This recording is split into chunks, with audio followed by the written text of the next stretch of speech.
Imagine a country where roads stay strong, even after flooding, where entire highways don't cost millions to build, and where the people who actually use those roads, farmers, students, everyday citizens, have a say in how they're made.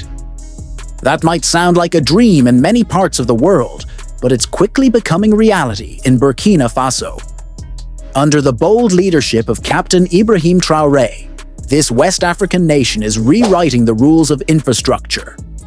Not with more foreign loans or flashy megaprojects, but with something far more powerful: innovation rooted in simplicity.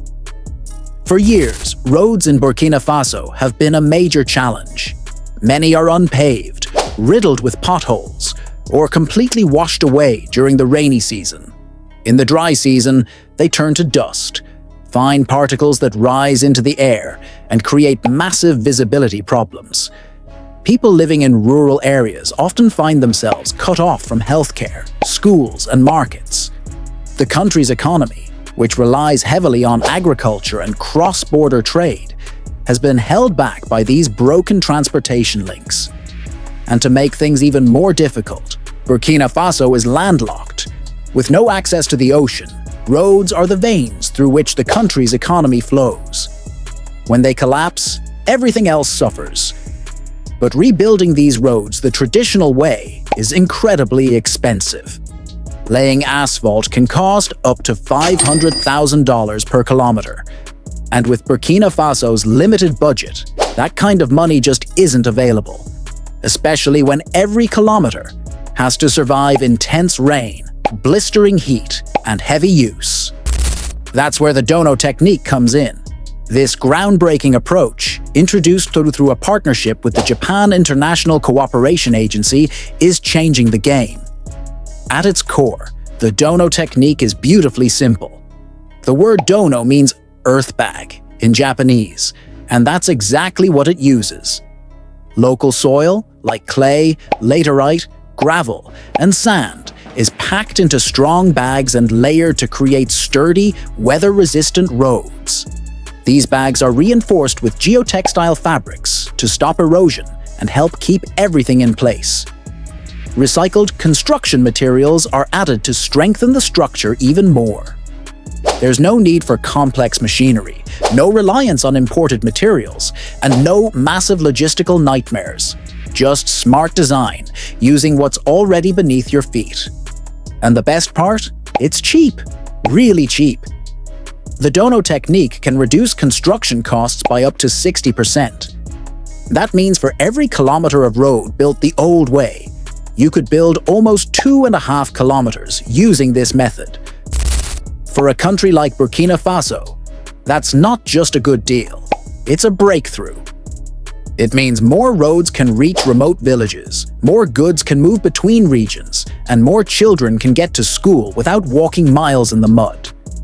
But cost isn't the only benefit. The Dono roads are also eco-friendly.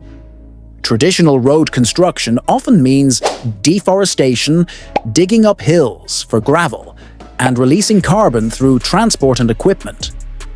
But Dono roads reuse what's already there.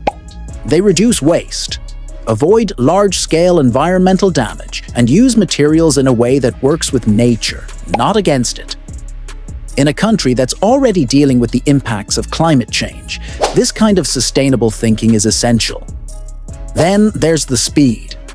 These roads can be built faster than traditional ones, and they don't require highly specialized labor. Local workers can be trained in the technique in just a few days.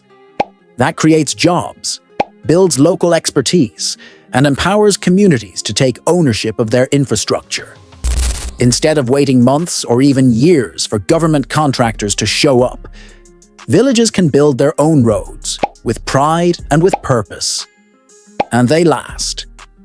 These aren't quick fixes that fall apart after a few rains. They're engineered to hold up under the real conditions of West Africa. And because they're easier to maintain and repair, they don't require massive budgets to keep in good shape. Maintenance becomes something communities can manage themselves, keeping costs low and roads functional all year round. But innovation doesn't spread on its own. That's why, in February 2025, Burkina Faso launched a major training program in partnership with Japanese engineers. The idea is to turn this method from a pilot project into a national standard. Training sessions were launched in the cities of Ouagadougou and Bobo-Dioulasso, Burkina Faso's key urban and trade centers. Local engineers, government staff, and community leaders all got hands-on experience with the Dono method. They didn't just sit in a classroom, they worked with the materials, got their hands dirty, and saw for themselves how effective the technique can be. The vision is clear. Decentralize infrastructure development. Put the tools in the hands of everyday Burkinabe. Let them design and build the future of their own country. Because who knows the land better than the people who live on it? This isn't just about roads. It's about self-reliance. It's about rejecting the idea that progress must always come from outside. It's about proving that development doesn't need to be imported. It can be local, grounded, and deeply connected to a country's culture and environment. Under Traoré's leadership, Burkina Faso is showing the continent and the world that innovation doesn't always mean high-tech. Sometimes, the smartest solution is the one that listens to the land, empowers the people, and uses what's already there. So what happens when a country stops waiting for handouts, embraces local solutions, and puts its future in its own hands? Burkina Faso is about to show us. And if it works here, it might just inspire an infrastructure revolution across Africa. Don't blink. You're watching history in the making. The workshops gave participants hands-on training in how to source local materials, how to layer and compact them properly, and how to apply the Dono method in various environments. This ensured that the technique could be adapted effectively across different terrains and conditions found throughout the country. To showcase just how practical the Dono technique is, a major live demonstration was held on February 20th, 2025, at the National School of Public Works in Ouagadougou. The event drew a large crowd, including government officials, engineers, students, and community leaders. Experts from Japan teamed up with Burkinabe specialists to walk the audience through each step of the road construction process using this method.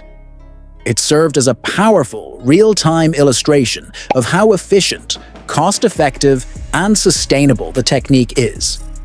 A key part of this initiative is its focus on local involvement. Instead of relying solely on outside contractors, the government is encouraging rural communities to take an active role in road-building projects. This not only opens up employment opportunities, but also allows citizens to develop valuable skills that can benefit them for life. In addition, public awareness campaigns have been launched to educate people about the advantages of the Dono technique. These efforts help foster a sense of ownership and pride in national development, encouraging communities to support and sustain the projects. And why does all of this matter? Because for years, inadequate infrastructure has been a major barrier to progress in Burkina Faso. Poor roads have made it difficult for people to reach healthcare, attend school, or transport goods to markets. The Dono technique provides a smart, low-cost way to fix these long-standing issues, while creating lasting improvements for trade, mobility, and overall quality of life.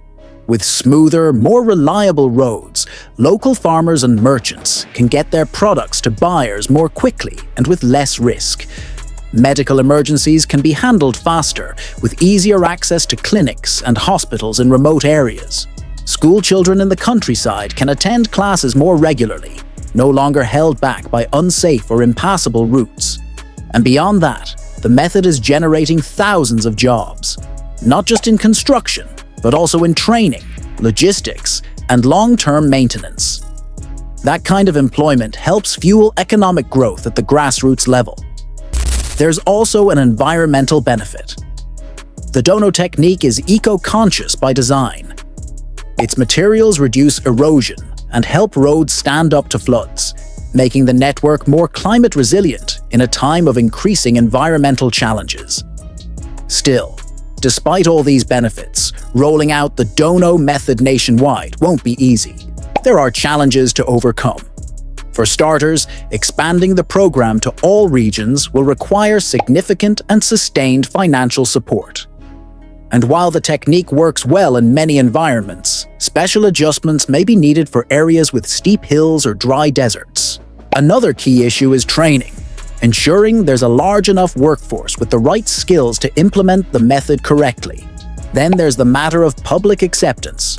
Not everyone is immediately convinced, so ongoing education and transparency will be critical to winning people's trust and support.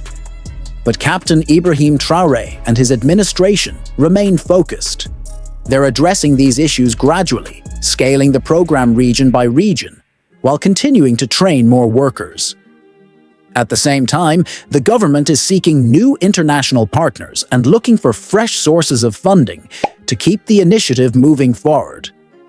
What's happening in Burkina Faso isn't just a change in road building, it's a shift in mindset. The Dono technique is proving that infrastructure doesn't have to be expensive, imported, or environmentally damaging. It can be local, sustainable, and community-driven. It's a model that could transform not just Burkina Faso, but the future of infrastructure across Africa. Captain Traoré is showing that with vision, innovation, and the right partnerships, a country can tackle some of its toughest problems from the ground up, literally. As more regions adopt the Dono method and see its results, Burkina Faso may well become a blueprint for how other African nations can build smarter and stronger. Now, the big question is, will others follow in their footsteps? If this story inspired you or gave you something to think about, be sure to like, share, and subscribe for more powerful insights into Africa's transformation. And drop your thoughts in the comments. Do you think this technique could change the future of infrastructure in your country too?